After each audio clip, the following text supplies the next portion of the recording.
Welcome, brothers and sisters in Jahshua, and thank you for joining me today. Usually you see my beautiful wife Erin here on the screen, but today I personally want to address my brothers who have been misled by Paul's writings against a woman's role amongst the believers, and those sisters who have not been allowed to follow their callings. I'm going to quote throughout this study from an article called A Church Without Women, written by Diane and Gary McDonald.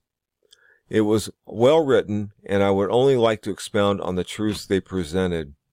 For decades, many congregations have been taught that women should not have leadership roles, teach men, or speak out in the assembly. What we are left with is an assembly without women. How did this understanding come to be? Did Jahshua teach this doctrine? Jahshua commands, "Go therefore and make disciples of all the nations, baptizing them in the name of the Father, and the Son, and the Holy Spirit, teaching them to observe all that I commanded you. And lo, I am with you always, even to the end of the age." Matthew 28:19 and 20. Jahshua commanded us all to make disciples and to teach, and he never placed limits on women. Strangely, this belief is based on only two passages spoken not by Jahshua, but by Paul. Paul cannot annul the commands of Jahshua. Since these two places contradict Jahshua, there must be either misunderstood or mistranslated. We have many scriptures written by Paul that praise women, active in a teaching role, and explain that there is no difference between males and females in the body of Messiah. Paul teaches there is neither Jew nor Greek, slave nor free, male nor female, for we are all one in Messiah Jahshua. Galatians chapter 3, verse 28. He is saying in the body of believers, it makes no difference whether you are female or male. If there is no difference between male and female, then why do some of the brothers rise up against allowing converted women to participate in leadership roles in the body? Our doctrines are to be based on many scriptures, here a little, there a little, throughout the entire Word. Let's take a look at the two passages in the writings of Paul that causes all the confusion. The first is found in 1 Corinthians 14. Notice the member participation in services and disorder in the Corinthian assembly is centering around prophesying. 1 Corinthians 14:26-40. How is it then, brethren, whenever you come together, each of you have a psalm, has a teaching, has a tongue, has a revelation, has an interpretation? Let all things be done for edification. This word brethren is edify, and according to Thayer's, this can be any fellow believer. In the phrase each of you, Paul used the word hekostos, 1538, a neuter word referring to both males and females having a part in services.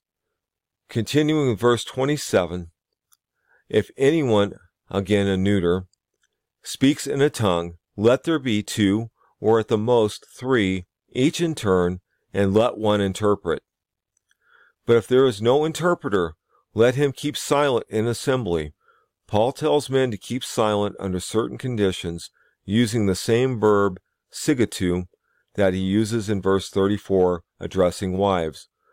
And let him speak to himself and to Eloah. Let 2 or 3 prophets speak, and let the others judge. But if anything is revealed to another who sits by, let the first keep silent. For you can all prophesy one by one, that all may learn and all may be encouraged. Again, Paul uses a neuter word, pantes, 39:56, indicating both male and female participation. Paul is clearly dealing with disruptive outbursts. He explains that prophets can control their spirits and insinuates they should control themselves. 33. For Eloah is not the author of confusion, but of peace, as in all assemblies of the saints. 34. Let your women, or wives, gonokais, keep silent in the assembly, for they are not permitted to speak, but they are to be submissive, as the law also says. The word silent is signatuson, Same basic verb as sigatu used in correcting the men in verse 28. This refers to Genesis 3:16. He will rule over you, indicating a wife's submission to her husband within her marriage, not submission to all men. There is no other principle Paul could be quoting.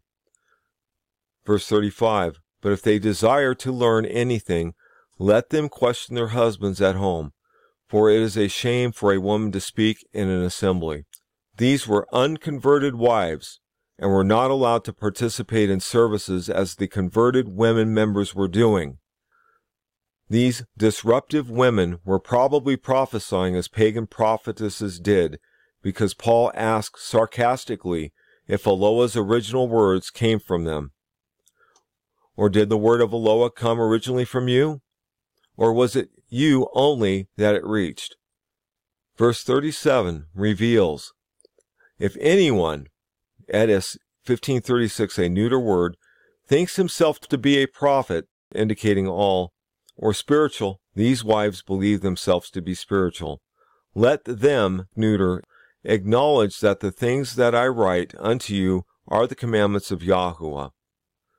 These wives consider themselves prophets, so Paul sets a policy that the unconverted wives are not permitted to have a part in the services. 38. But if anyone is ignorant, let him be ignorant. Ignorant of Paul's decision on this. Verse 39. Therefore, brethren, desire earnestly to prophesy, and do not forbid to speak with tongues. This word brethren, like the Spanish word amigos, could mean men masculine, but it is also inclusive of all people present in the neuter form. Verse 40. Let all things be done decently and in order. Again, avoid disruption. When Paul writes in verse 31, for you can all prophesy in turn, he uses a neuter word. He's saying, you'll each get your turn. Both men and women members were participating, but some uproar had occurred, possibly pitting some of the prophets against unconverted wives who considered themselves prophets sent by pagan gods to straighten out those followers of the way. Remember, Paul was setting guidelines to prevent further disorder. These unconverted wives were disrupting services, probably prophesying as pagan prophetesses did. Paul corrects first the men, and then the unbelieving women in 1 Corinthians 14:35, where he says, if they want to learn something, showing they do not yet understand and may not really want to learn, let them ask their own husbands, indicating believing husbands, at home, for it is a shame for women, wives, to speak in the assembly. These wives were unconverted, untaught, and thus were not permitted to take part in the services. The earlier part of the passage tells us, you may all prophesy one by one. And Paul is not changing that. Each of you, hekostos, the neuter, used earlier in verse 26, shows converted women would continue to participate in an orderly manner. These unconverted wives were to be in submission to their husbands, even if they did consider themselves to be prophets. Untaught, they are not permitted to speak. Paul concludes in verse 40, let all things be done decently and in order. Looking at one half of the correspondence is like hearing only half of a telephone conversation. We have greatly misunderstood what Paul was saying and cannot continue to use this passage as proof in denying converted women participation in our services. Paul praises women who work hard in Yahuwah, Romans 16:12. How does one work hard in Yahuwah without teaching about Jahshua? Paul records Priscilla going on an evangelizing trip and teaching the minister Apollos. He praises Priscilla listed first and Aquila as fellow workers in Messiah Jahshua, to whom he owes his life, and greets the assembly that meets in their house. Acts 18:18 through 26, Romans 16:3 through 5. He praises a man and woman, Andronicus and Junius, saying, "They are outstanding among the apostles, and they were in the Messiah before I was." Romans 16:7. How can a woman be outstanding as an apostle, and yet never teach one single man? Would Eloah put such a restriction on her? Is it against Eloah's will for a woman to teach a man to better understand Eloah's truth?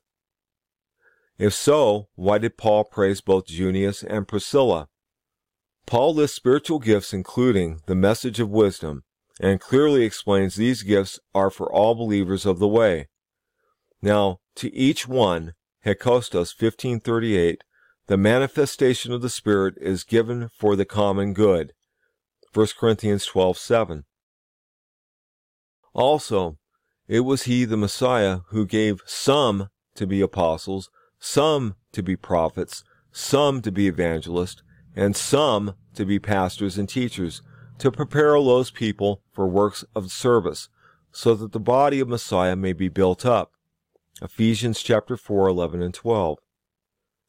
Here the word some in the Greek is toas, 3588, a neuter word, not the word man. For the Messiah gives these spiritual gifts to both men and women. The female apostle Junius is further proof that both men and women were serving in each of these offices using their spiritual gifts. Modern scholars affirm that Junius and other early leaders of the followers of the way were female. Thayers confirms Junius was female and states that she was a Christian woman at Rome, mentioned by Paul as one of his kinsfolk and fellow prisoner. All spiritual gifts come from Eloah as he sees fit to build and strengthen the body. The gift given does not depend upon a person's gender. Eloah is not opposed to women in leadership positions, for Eloah put Deborah in charge of Israel as a prophetess, judge, and a leader of his nation, Judges 4:1-8. Eloah spoke directly to Deborah, told her who was to be the military commander under her, and went on to give a great victory. Judges chapter 4, verse 4, and Deborah, the wife of Lapidoth, a woman prophetess, was judging Israel at the time. And she lived under the palm tree of Deborah between Ramah and Bethel, in the hills of Ephraim, and the sons of Israel went up to her for judgment. We can clearly see here that not only was Deborah a prophetess and judge, she was also married. Women are instructed to not come up over their husbands, but this does not prevent them from fulfilling Jahshua's work that he calls them to do. Eloah does not change. He is the same in our era as he was then. For there is no partiality with Eloah. Romans chapter 2, verse 11. He can call women leaders today. The second of the two passages used against women is 1 Timothy chapter 2, 11 and 12. First, let's look at how these verses are read in the original King James Version. I let the woman, wife, learn in silence with all subjections. But I permit not a woman, wife, to teach, nor not even to usurp authority to dominate over the man, husband, but to be in silence. Now let's take a look at the original order of the Greek words. Notice to teach is moved out of its original place and into the next thought, changing the meaning. This totally changed what Paul wrote in the Greek and disabled women for centuries by rendering them unable to follow the Messiah's command to teach. The original order of the Greek words of 1 Timothy chapter 2, 11 and 12. A woman, wife, gune, in quietness, I let learn with all obedience in subjection to teach. But a wife, woman, I permit not even to dominate a husband, man, but to be in quietness. Paul uses the word gune, 1135, which can be translated wife or woman. As you see by the original order of the Greek words, to teach, didasken, was originally placed right after obedience. at the end of that thought, moving to teach, into verse 12, totally changes the meaning and contradicts Paul's other writings. Leaving to teach in its original place, Paul's words translate, "A woman or wife in quietness I let learn, with all obedience to teach, but a wife I do not permit not even to dominate a husband, but to be in quietness." Paul writes first, "A woman, wife, let learn with all obedience to teach." And then he adds further instructions to temper what some rabbinical Jews would see as a radical pronouncement. Remember, Mary was allowed to learn at the feet of Jahshua, Luke chapter 10, verse 42. Why did Jahshua teach her? Someday she was to teach others, both male and female, as Jahshua had taught her. It makes sense that a woman be taught how to teach, for the Messiah commands his disciples to teach new disciples through the end of the age. Paul goes on in 1 Timothy chapter 2, verse 13, to talk about Adam and Eve, husband and wife. For Adam was formed first, then Eve. This is further indication that in 1 Timothy 2:12, he is instructing wives not to dominate their husbands. Also, Paul suggested in 1 Corinthians 14:35 that wives needing instruction are to be taught by their husbands at home, not those who are already taught in the way. In Titus chapter 2, verse 3, Paul instructs, "Likewise teach the older women to be reverent in the way they live, not to be slanderers or addicted to much wine, but to teach what is good." Here the original Greek translated "to teach" means a teacher of the right, Strong's 2567, the right way of life. If "to teach" is left in its original position in 1 Timothy 2:11-12, then these two scriptures fit together perfectly, for both show that women are to learn to teach so they may become teachers of the right way of life. We must study all of what the Bible has to say on a particular doctrine, here a little and there a little, keeping all understanding in context. The doctrine, based on these two misunderstood passages, conflicts with all the rest of Paul's writings and contradicts the words of Jahshua. Many have ignored all other scriptures. Paul and others wrote that show Allah is impartial and uses women as well as men to spread his word. Jahshua never intended doctrinal restrictions be put on women who serve him, restrictions preventing women from using all the spiritual gifts he has given them. Women amongst the early believers served him fully.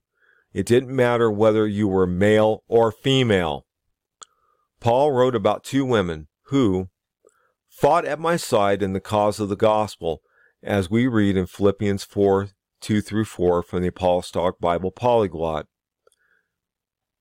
Verse 2, Euodia I appeal to, Syntyche I appeal to think the same in the Messiah. Yes, I ask also you, genuine fellow companion, aid these women, who in the good news fought together with me, also with Clement and the rest of my fellow workers, whose names are in the book of life.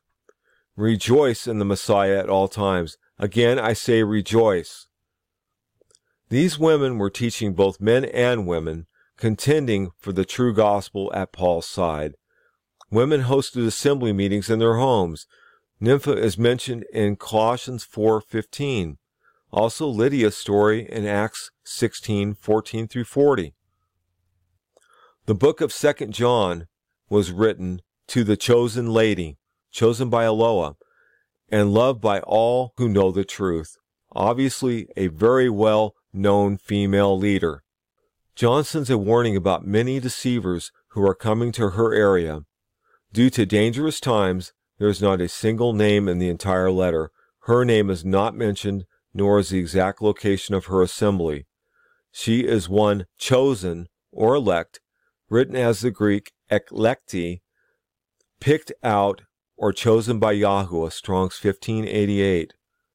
She is addressed as Curia, a feminine form of Kyrios 29:62, a title expressive of respect and reverence, a high position and great authority.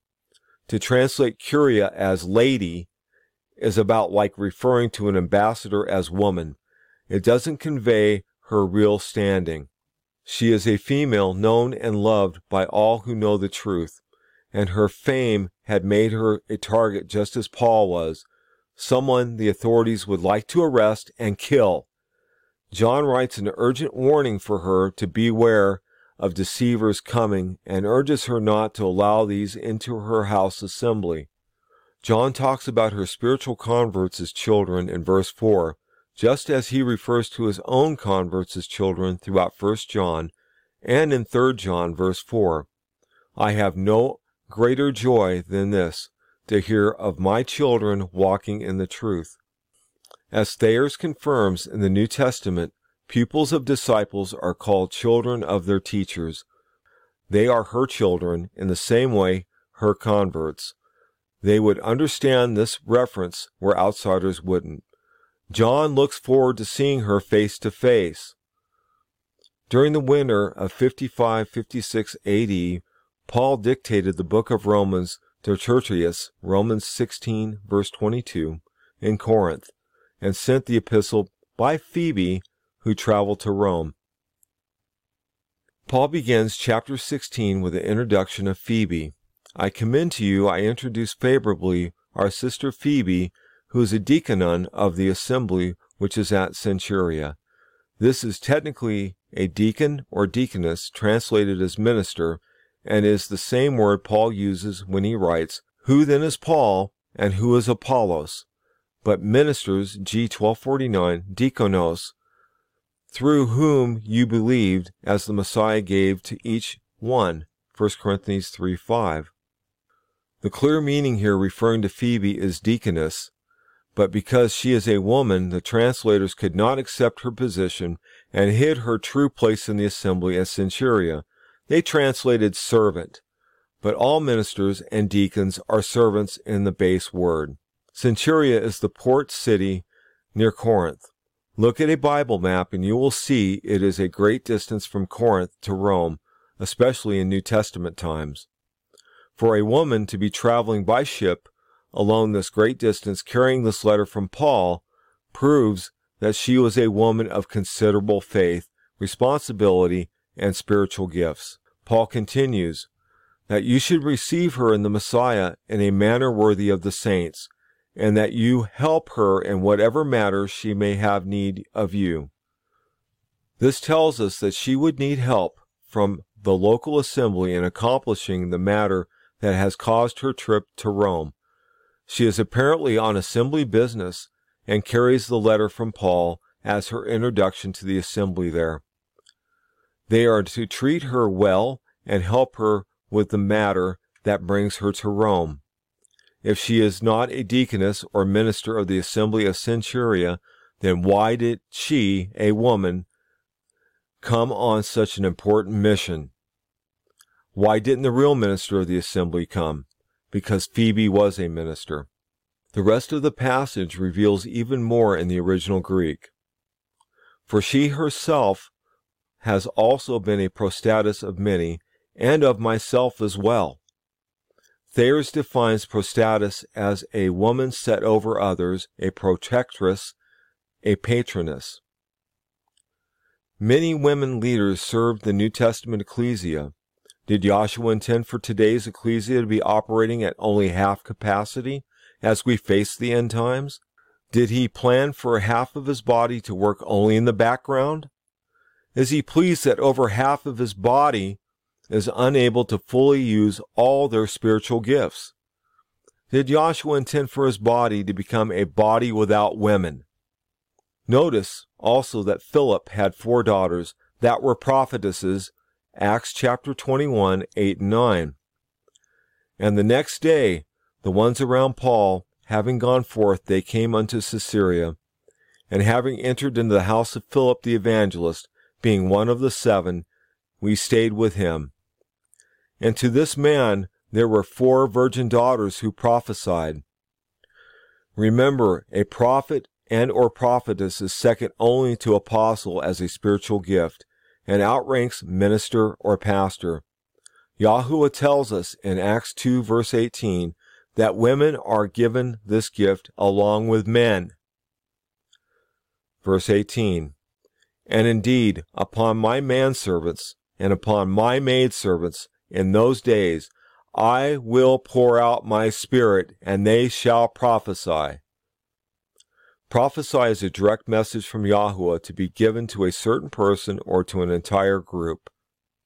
Deborah publicly revealed the message Eloah had given to her. Jahshua does not change. He would not have blessed Deborah and allowed her to be a prominent leader of an entire country if he was against women leading publicly, as some think. Teaching, preaching, talking, evangelizing, call it what you will. Jahshua does not prohibit women from doing it. Misled traditions of men hold back women. Jahshua does not. We cannot continue to force women into subservient roles if Jahshua has ordained them with spiritual gifts requiring leadership or service as elders. Who do we think we are that we can deny a woman any spiritual gift that requires teaching, speaking, preaching, whatever? It is so insulting to think that men can control what Jahshua does, or who he gifts with what gift. So, brethren, let's come together as one body, men and women alike, to lift one another in the Spirit in order to accomplish the work that the Messiah and his Father has set us to do, in the calling in which you were given, all to the glory of the Most High. Hallelujah. Shalom, shalom.